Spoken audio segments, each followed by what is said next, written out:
Fomos atacados durante 1 hora. Já estava convencido de que o nosso grupo seria aniquilado. 7 B-17 tinham sido abatidos. O céu estava cheio de caças inimigos. Quando chegamos ao alvo, depois de uns 200 ataques, a pressão diminuiu, ainda que os inimigos continuassem nas imediações. 14 aviões lançaram suas bombas. 6 horas depois, regressamos à base praticamente sem combustível. Foi quando fomos informados de que apenas 21 bombardeiros completaram a missão.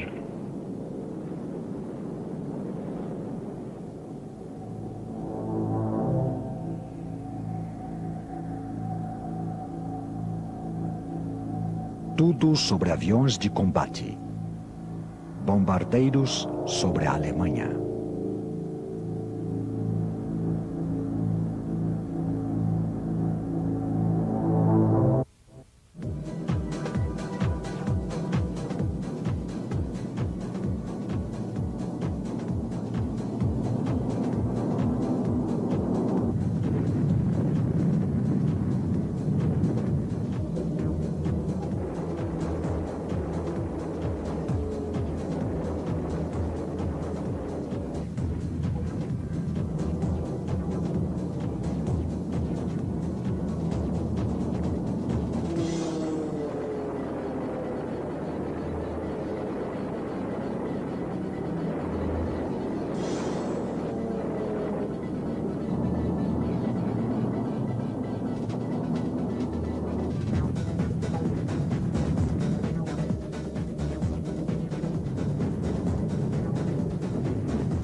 O bombardeio aliado sobre a Alemanha durante a Segunda Guerra Mundial foi a primeira grande demonstração estratégica do poder aéreo aliado. Os bombardeiros, com grande raio de ação, concentraram seus ataques mais na capacidade bélica do inimigo do que nas tropas terrestres. Os britânicos sabiam que os bombardeiros diurnos favoreciam os alemães. Por esta razão, realizavam suas atividades à noite.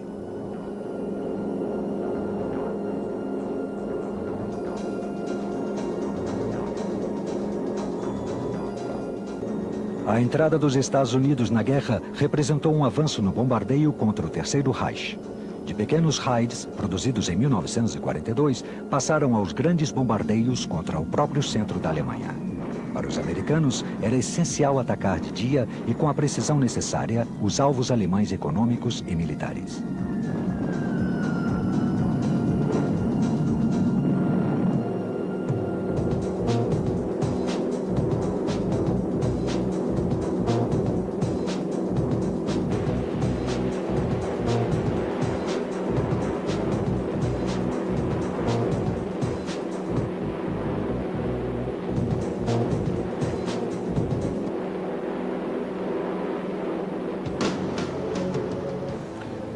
Para combater os caças alemães, os bombardeiros com armamento pesado voavam em grandes grupos de apoio mútuo.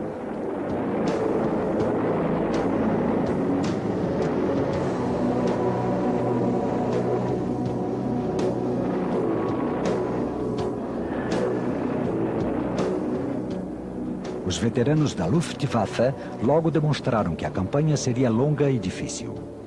Milhares de aviadores pereceram no combate pelo domínio do espaço aéreo.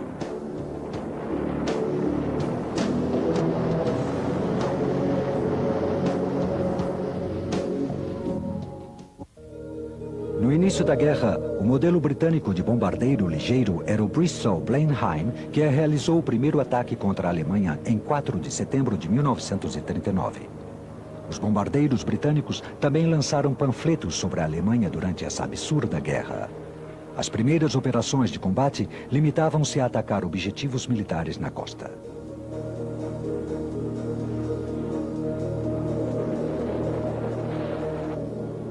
Pouco armados, os bombardeiros da RAF voavam sem escolta, sendo abatidos pelos caças alemães Messerschmitt e pela artilharia antiaérea.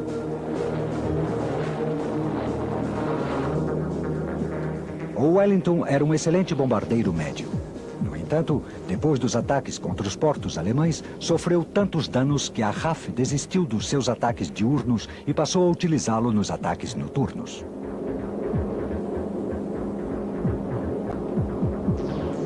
Também houve exceções. Uma das primeiras missões do Lancaster foi um ataque diurno a baixa altitude em agosto de 1942. 12 aviões atacaram a fábrica Dieselman em Augsburg, causando grandes estragos. Porém, 7 bombardeiros foram abatidos e a missão não seria repetida. Durante toda a guerra, os bombardeiros britânicos concentraram seus esforços nas operações noturnas.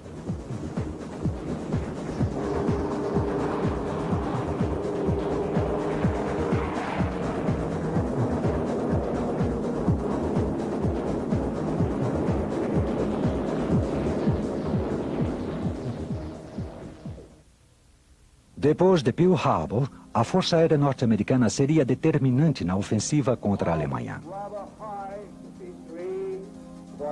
24, 25. Os primeiros aviões do 8º Comando de Bombardeiros norte-americanos, que se convertiria na 8ª Força Aérea, chegou à Grã-Bretanha em fevereiro de 1942. Em agosto, já estava pronta para entrar em ação. Os primeiros ataques dos Flying Fortress, escoltados por caças britânicos, foram realizados contra alvos na França. Estes ataques tiveram lugar até o final de 1942. Em outubro, outro tipo de bombardeiro uniu-se aos B-17, o B-24 Liberator.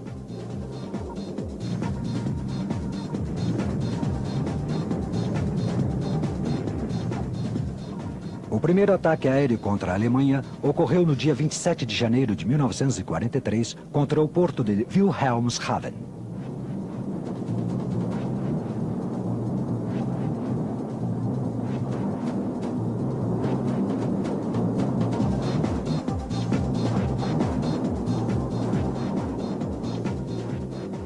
A tática consistia que entre 18 e 21 grupos de bombardeiros operassem em formação fechada.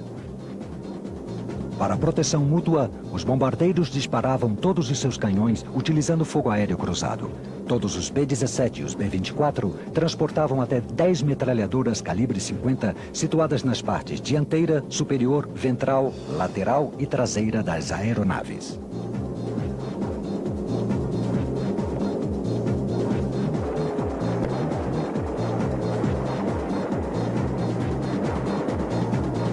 Os primeiros resultados foram positivos e parecia que os caças alemães tinham dificuldade para furar o bloqueio do fogo aéreo americano.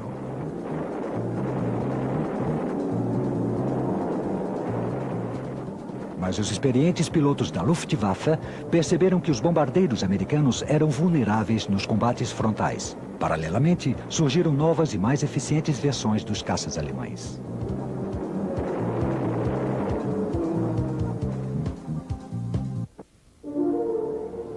Em agosto de 43, quando os bombardeiros passaram a penetrar no coração da Alemanha, a Luftwaffe já se encontrava preparada. Tinha sido iniciada uma das campanhas aéreas mais ferozes da história.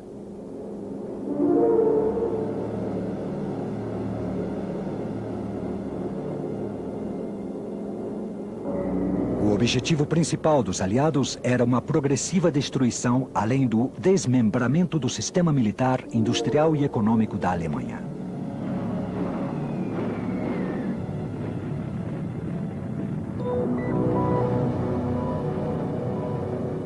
No final de 1943, início de 44, os bombardeiros norte-americanos travariam terríveis batalhas contra os alvos mais bem defendidos da Alemanha.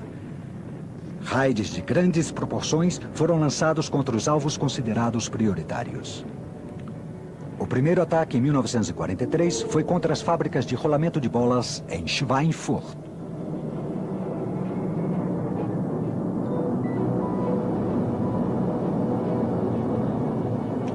Outros alvos, como as fábricas de aviões Messerschmitt em Augsburg e Regensburg, as grandes refinarias de petróleo de Ploiești, na România, além de importantes centros industriais como Brunswick, Leipzig, Stuttgart, Hamburgo e Berlim, foram sistematicamente atacados.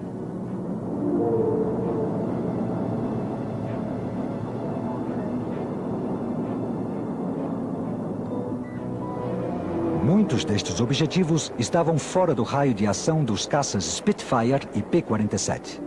As formações de mais de 200 bombardeiros eram submetidas a um contínuo ataque antes e depois de suas missões.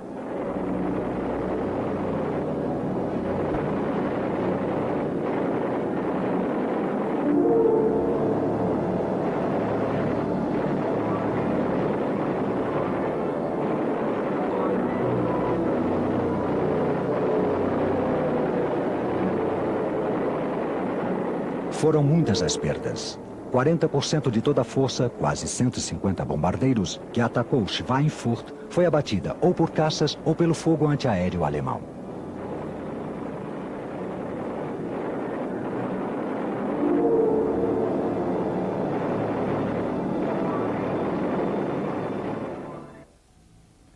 Todos os alvos importantes eram protegidos por centenas de canhões antiaéreos, alguns com quase 13 centímetros de calibre. Uma barreira de fogo deixava os bombardeiros praticamente sem proteção. Esses canhões eram controlados por radar.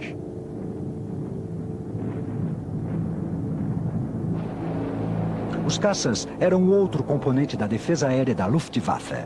Sua base era o caça Messerschmitt Bf-109, atualizado a partir da batalha com a Grã-Bretanha. O modelo Gustav era mais rápido e melhor equipado do que os Emil de 1940.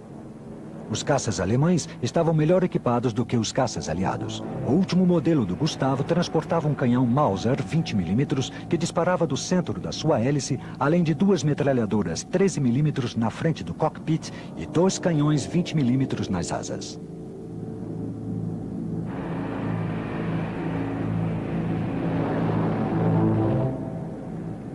Outro importante caça alemão diurno era o Focke-Wulf 190, um dos melhores com motor a pistão e bastante eficiente a média e baixa altitudes. Os últimos modelos com motores Daimler-Benz DB603 eram magníficos interceptadores a grande altitude.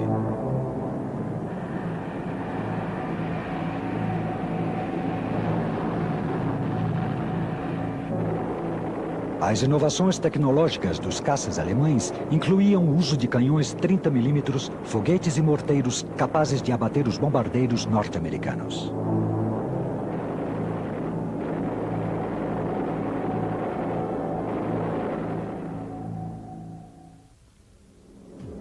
O único modo de combater os caças alemães era o do outros caças. As escoltas com grande raio de ação, como o P-47 Thunderbolt, o P-38 Lightning e, sobretudo, o P-51 Mustang, foram cruciais para os aliados. Apelidados de Little Friends, esses caças tinham um raio de ação suficiente para escoltar os bombardeiros durante toda a missão.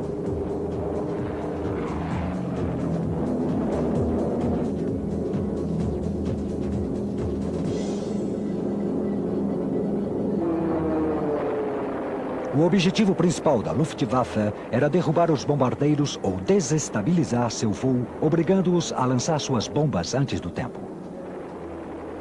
A missão das escoltas da 8ª Força Aérea era impedir que isso ocorresse. Após difíceis combates, o número de caças abatidos era enorme.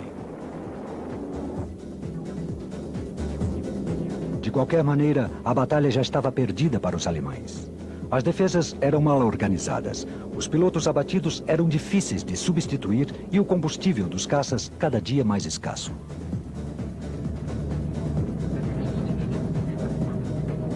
A ofensiva dos bombardeios estratégicos aliados foi esmagadora. Um esforço contínuo realizado de dia pelos americanos e de noite pelos britânicos. Apesar das grandes perdas aliadas, os caças, os bombardeiros e os aviadores eram rapidamente substituídos. Nem mesmo os modernos caças a reação como o Messerschmitt Me-262 e o caça-foguetes Me-163 podiam evitar a derrota alemã.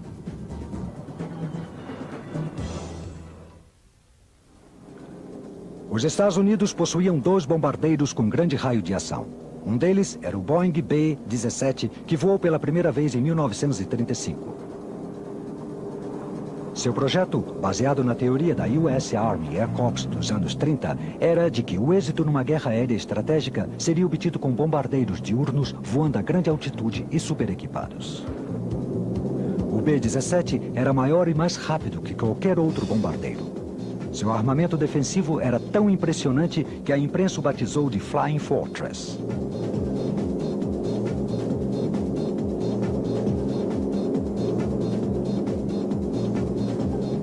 Quando o B-17 entrou em combate na França a serviço da RAF, revelou sua blindagem deficiente, além de um insuficiente poder de fogo. Surgiram então novos modelos como o B-17E e F, dotados de melhor proteção e com mais metralhadoras. Quase 4.000 exemplares foram construídos para combater com a 8ª Força Aérea na Europa. A versão mais numerosa foi o B-17G. Como resposta à tática da Luftwaffe de atacar frontalmente os bombardeiros, o 17G estava equipado com 13 metralhadoras, 2 na sua torreta. Cerca de 9.000 B-17 foram construídos. Nos 2 últimos anos da guerra, os americanos construíram mais de 12.000 Flying Fortress.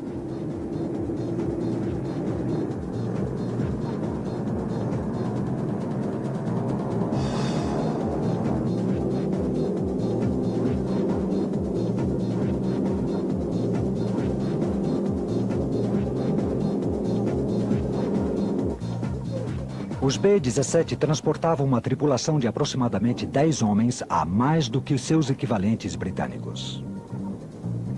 Seus atiradores situavam-se na cauda, nos lados da torreta ventral.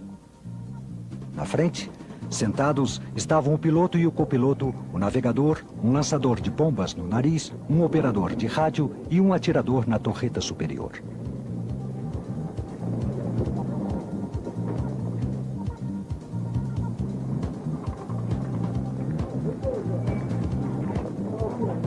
Os 2 atiradores laterais aguentavam durante horas temperaturas abaixo de 0. O armamento pesado e a blindagem protetora reduziam a altitude e limitavam a carga.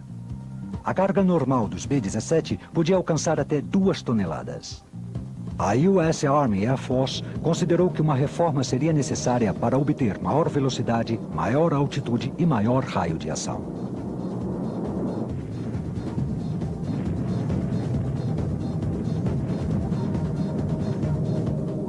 As bombas foram lançadas do visor Norden. Diziam que com ele, um bombardeiro podia lançar uma bomba até mesmo num barril a 3.000 metros de altitude.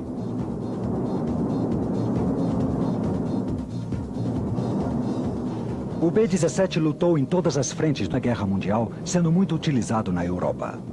Seu grande êxito foi efetuar missões diárias de bombardeio contra o Terceiro Reich.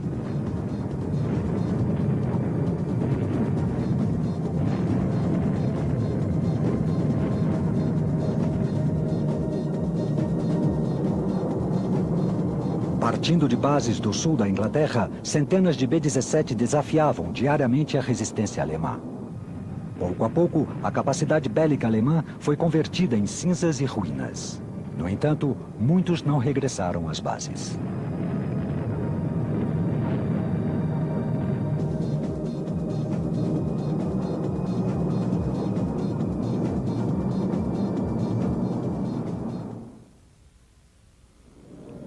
Nesta época, um outro bombardeiro norte-americano com grande raio de ação foi o B-24 Liberator, que voou pela primeira vez em 1935. O B-24 era complexo, sofisticado, caro e difícil de pilotar. No entanto, foi um dos grandes bombardeiros da história.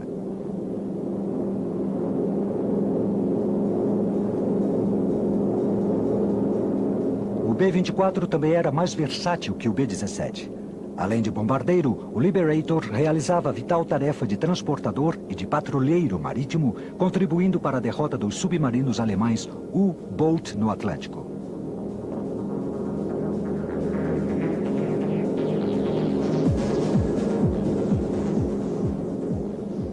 No princípio, o B-24 foi mais utilizado no Pacífico que na Europa. Graças às suas longas e finas asas Davis, seu rendimento em longas distâncias foi bastante útil. A partir de 1943, o Liberator passou a ser parceiro do B-17 na Europa ocupada.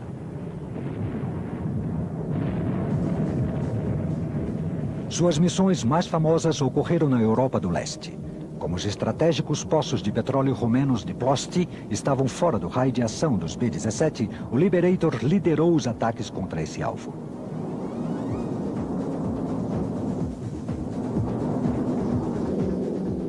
O melhor do Liberator era o seu raio de ação. Podia levar uma carga de 2,5 toneladas em bombas a mais de 3.500 quilômetros de distância. Também podia transportar mais de 6 toneladas a curtas distâncias.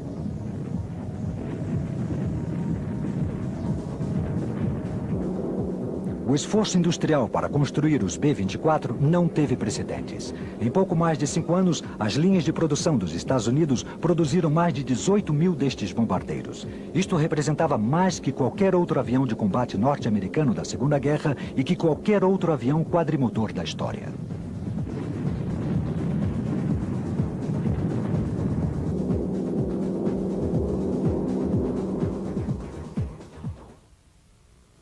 Os bombardeiros representavam a força bruta utilizados para lançar a maior quantidade possível de explosivos.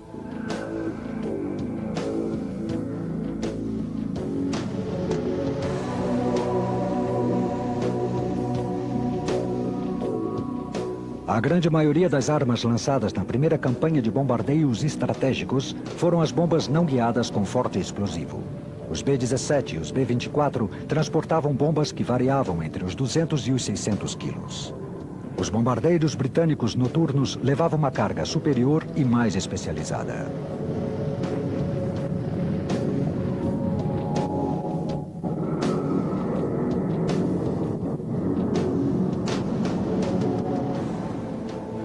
Em março de 45, os Lancaster da RAF atacaram uma ponte em Belfield com a bomba Grand Slam de 10 toneladas, destruindo totalmente muitos dos seus arcos.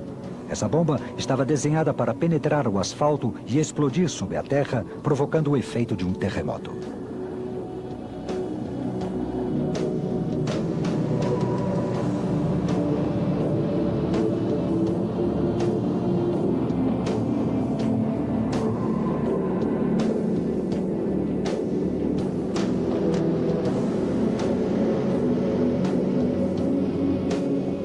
No final da guerra, a ofensiva de bombardeios estratégicos tinha convertido a Alemanha no país mais bombardeado de todos os tempos.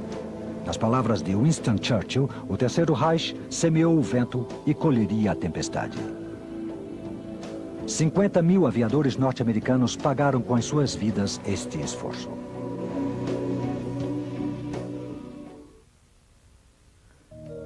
Mas como era de uma base aérea inglesa e realizar uma missão de bombardeio contra a Alemanha?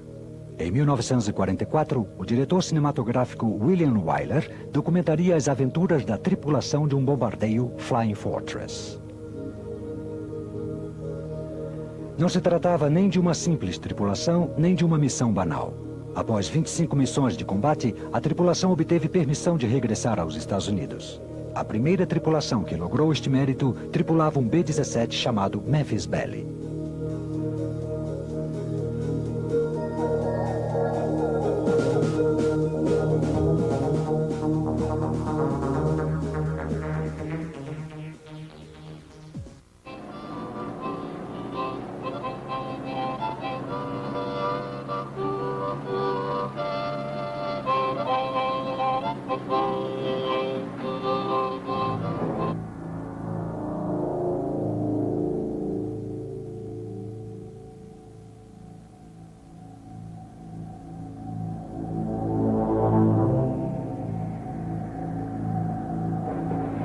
Na preparação da missão, o alvo era comunicado aos tripulantes, que às vezes se assustavam.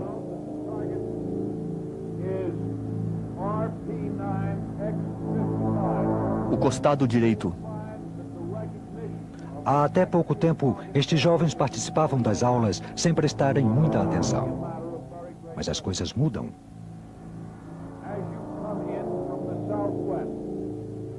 O medo se dissipa.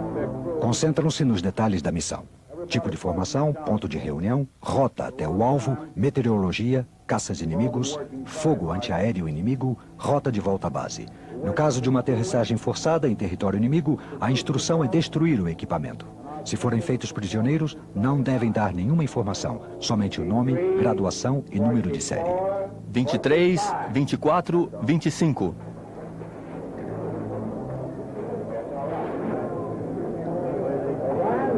Esta é a tripulação do Memphis Belle, Esquadrão 324 do 91º Grupo de Bombardeiros Pesados. O capitão dá as instruções à tripulação.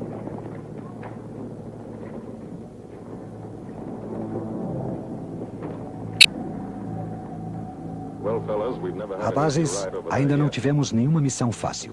E hoje não será exceção. Não teremos escoltas, mas inimigos. Assim que mantenham os olhos abertos. Nada de nervosismo ou de gritos no comunicador. Economizem munição e contem os disparos. A maior atenção é ainda pouco. E voltaremos à base como de costume. Certo? Vamos.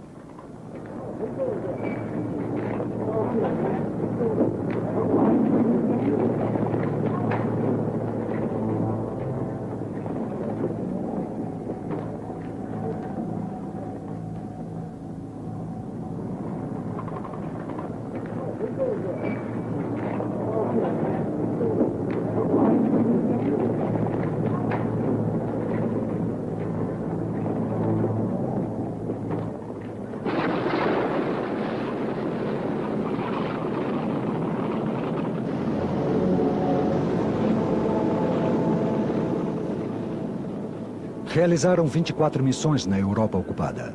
Se o Memphis Belle voltasse aquela tarde, sua tripulação poderia regressar aos Estados Unidos e aportar sua experiência aos milhares de futuros aviadores.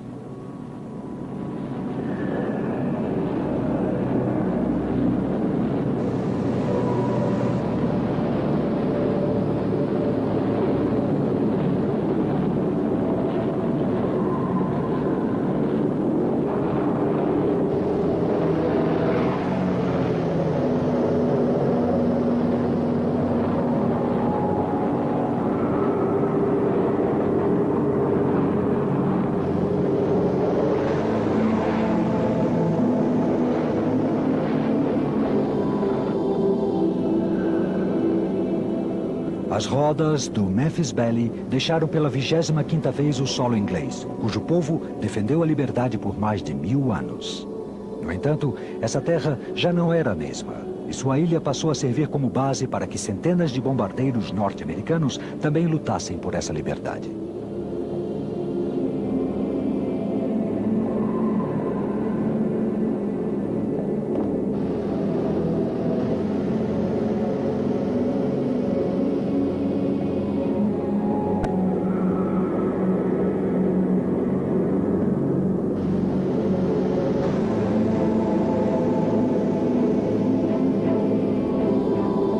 Sua missão era destruir o inimigo de qualquer maneira. Os bombardeiros não visavam sua infantaria, sua artilharia ou suas divisões Panzer, mas o centro industrial da nação, a base do Império Nazista e de seus exércitos. As fábricas siderúrgicas, as usinas, os portos, as fábricas de munição.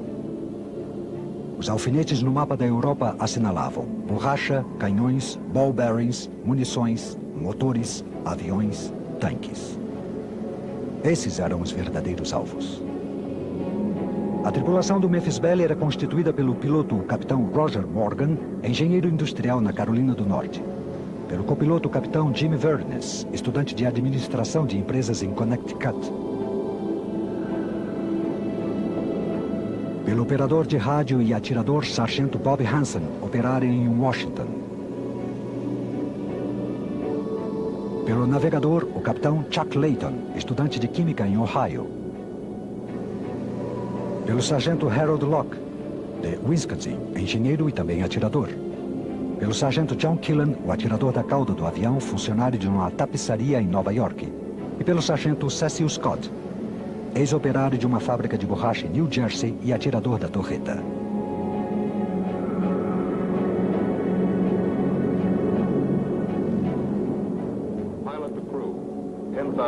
O piloto avisa a tripulação. 10.000. Coloquem o oxigênio.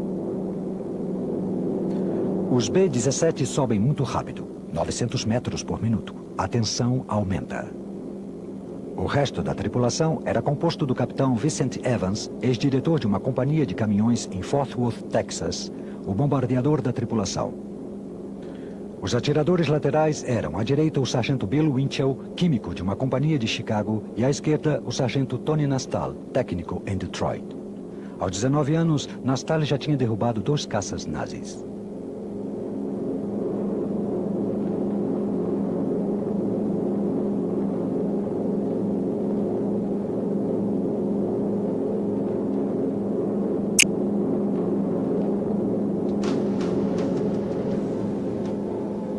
Cada vez mais alto, o Memphis Belle alcança os 7.500 metros, sua melhor altitude operacional. Uma altitude impossível de ser visto a olho nu. Nesta altitude, 1 minuto sem oxigênio deixaria qualquer um inconsciente. Em 20 minutos, causaria a morte.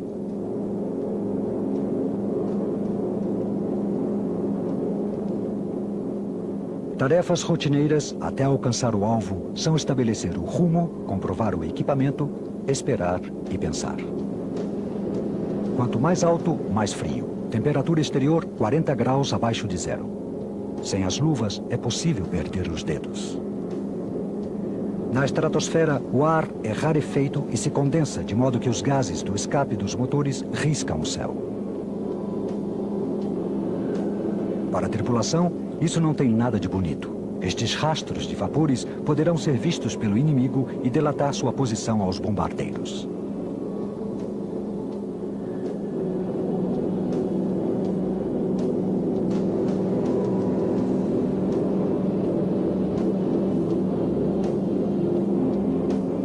Os alvos de hoje são os estaleiros de submarinos de Wilhelmshaven.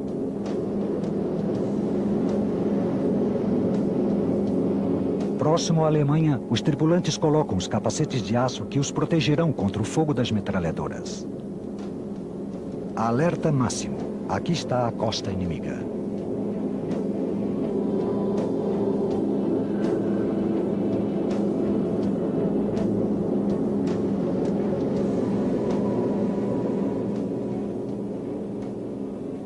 O primeiro fogo antiaéreo.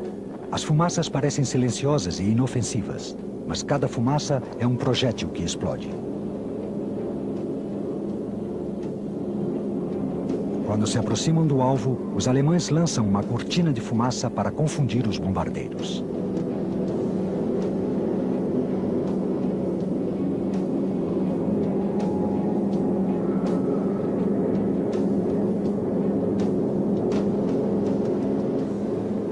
O visor indica a altitude correta. O compartimento de bombas é aberto. De ar, algumas modificações são feitas. Logo às 9 horas em ponto, 2 caças posicionam-se ao alcance do fogo antiaéreo.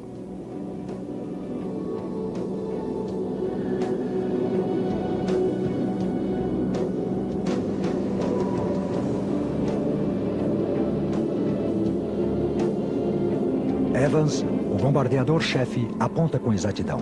Comandado por ele, os demais aviões do esquadrão lançarão suas bombas. Agora, uma das agulhas do visor Norden aproxima-se do indicador estacionário. Quando coincidirem, as bombas serão lançadas. Bombas fora.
A primeira parte da missão terminou. Até aqui, tudo foi fácil. Agora é voltar para casa. O reflexo do sol dificulta ver os caças inimigos. Às 6 em ponto, os caças inimigos disparam.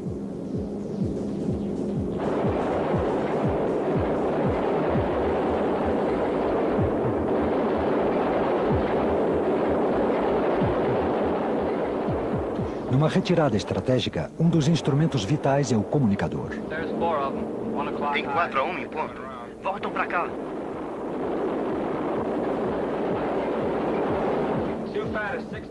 Tem 2 às 6 em ponto. Vim diretamente em nossa direção. Tem mais 2 às 2 em ponto esperando.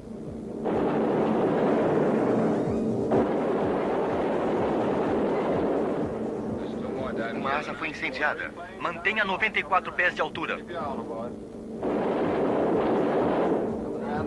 3 intrusos às 9. Estejam atentos. Virem às 10. Temos 2 atrás. Mantenham altitude. Somos atacados desde as 2. Atenção, rapaz. Deveremos interceptá-los às 3. Cuidado que não voltem por trás. Tem 17 às 3.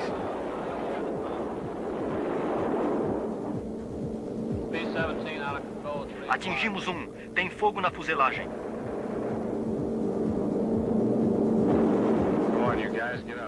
Atentos ao piloto. Vamos aí, Bill. Mantenham fogo. Temos mais às 9. Estabilizar a altitude. Tem mais 3 aviões.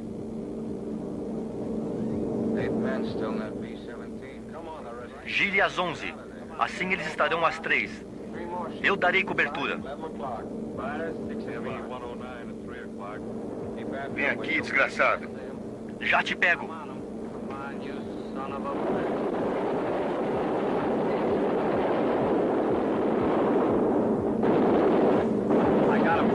Mantenha o fogo. Já está na minha mira. Temos problema no intercomunicador. Temos mais 2 às 2. Estão em cima da gente. Nos esquivamos.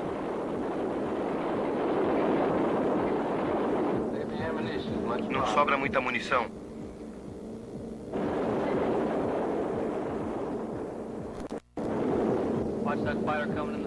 Estão disparando às 3 em ponto.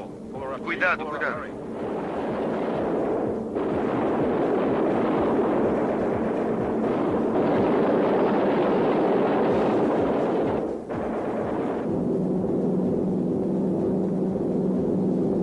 Os caças atingiram um fort. Um Fortress foi atingido. Os motores estão em chamas. O avião perde velocidade e altitude, afastando-se da formação de bombardeiros. Os caças nazistas lançam-se como águias. O único que se pode fazer é observar. No regresso à base, os aviões são contados.